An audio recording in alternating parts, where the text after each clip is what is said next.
Le cheval a eu un très bon parcours, le 13 s'impose devant le 8, Jérémy Das. Il nous avait dit je cours pour faire course tout simplement. Il est deuxième, il avait marché 14 à la balle avec Sébastien Tribourdeau, le 8 est deuxième, le 14 Juséo est troisième devant le 12, Joker des Forges qui nous donne le 13, le 8, le 14 et le 12 avec plutôt des chevaux qui étaient bien placés au gain et qui ont fait l'arrivée de cette course. Kevin. Oui, les trois plus riches prennent l'une des 4 premières places. Donc c'est vrai qu'ils ont profité de leur très bel engagement. Et la cote donc de Gisco Daudrel qui était remontée de manière assez nette. C'est vrai qu'il n'a pas été très rassurant hein, lors des dernières minutes d'avant-course. Il s'est montré très tendu. Et regardez Clément Duval d'Estaing qui a dû prendre beaucoup de plaisir hein, lorsqu'il est venu à l'extérieur des premiers. Juséo s'est très bien comporté en étant ferré. Et Jérémy Das hein, poursuit son excellente série d'accessites et nous a gratifié également d'un joli jeu de jambes pour conclure son parcours. 13, 8, 14 et 12 avec là encore une fois Laurent les favoris qui se sont plutôt bien comportés, qui prennent vraiment une part active à l'arrivée.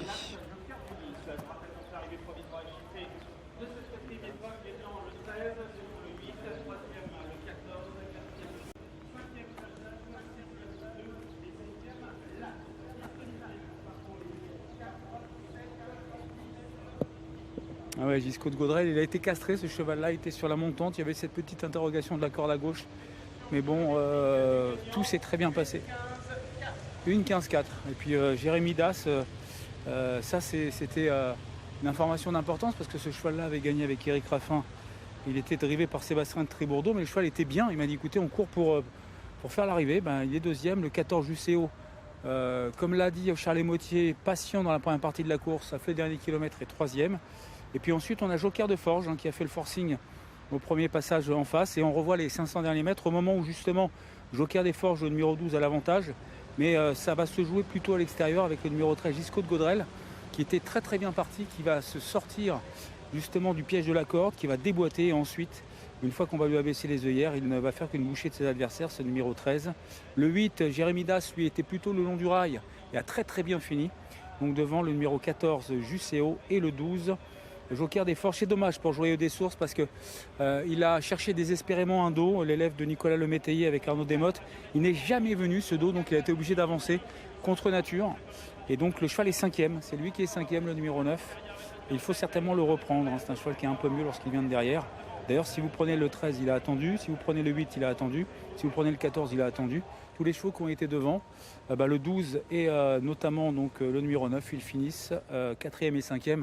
Dans ce genre de course, ce sont les parcours bien évidemment qui font la différence.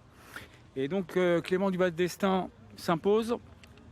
On va parler ensuite de la 7e avec lui parce que il aura un partant qui vient d'être disqualifié à Questembert, mais qui allait bien et qui était en 2e position. Il s'agit de Carlos du Loisir. Carlos du Loisir, qui la dernière fois a été disqualifié. Il aurait été au pire deuxième. On va voir si ça va bien se passer, corde à gauche. Bon Clément, on peut penser que la castration lui a été bénéfique parce qu'il n'arrête pas de progresser au fil des courses. Oui, c'est vrai. Et puis le déferrage des 4 aussi. Le déferrage des 4, ça l'a quand même beaucoup amélioré. Ouais, puis vous avez eu un super parcours. Vous m'avez dit, j'ai pas une marge énorme, mais le cheval est bien. Et puis vous avez un parcours de rêve, quoi. Ouais, c'est ça. Avant le coup, je trouvais que le Starlo qui était quand même pas mal composé. Enfin, il y avait 2-3 chevaux quand même qui pouvaient me battre. Donc voilà, fallait rester prudent. Et voilà, avec une bonne course, ça l'a fait. Bah oui, il s'est baladé. Vous sentez vraiment s'améliorer depuis la castration? Oui. Non, puis surtout le déferrage des 4. D'accord. Il n'y a pas de secret. Ah oui, c'est vrai qu'il ne déçoit pas. Dans la 7e, on a Carlos du Loisir, le 707. Il aurait certainement, au pire, été deuxième la dernière fois à Questembert. Ouais, il est tombé léger dans le dernier virage. C'est un cheval, il manque peut-être un peu de force. C'est peut-être pas un cheval pour tout de suite, mais je pense qu'il va s'améliorer dans le temps. Là, aujourd'hui, je pense qu'on va essayer de viser une bonne place. À gauche? À gauche, ça me pose moins de problèmes que celui-ci. Ok, donc c'est un cheval qui peut se placer. Ouais, je pense, ouais. Il va dans les 3, je pense. Ouais. Ok, merci Clément. Voilà, en ce qui concerne, donc c'est le 707, hein, Carlos du Loisir. Ça va être une course très intéressante parce que dans cette compétition, et c'est ce que je disais tout à l'heure à l'occasion du plateau d'introduction, et il l'a répété d'ailleurs Kevin, on a des chevaux très très bien qualifiés. L'As, Carte de Well, c'est une femelle, le 2 Kéros, c'était en gros de 3 ans pour l'entraînement Marmion. On a également Kiss of the King qui fait l'objet de bruits favorables. Donc ça va être une course intéressante, la 7e, avec Carlos du Loisir qui peut éventuellement donc prendre une place, nous a dit Clément du Val d'Estaing. Mais avant, il y a une course montée, c'est la prochaine, la 5e. La 5e, une course montée qui s'annonce très intéressante avec un débutant que j'ai hâte de voir sous la selle, c'est Hermès de l'Isaac. Parce que ce cheval-là, je l'aime bien. Fabrice Guinet, il a fait du très très bon travail. Un entraîneur qui n'a pas trop de chevaux, mais qui fait du super boulot. Il y en a plein en France, mais il en fait partie. Et donc, cette 5e course, je tourne.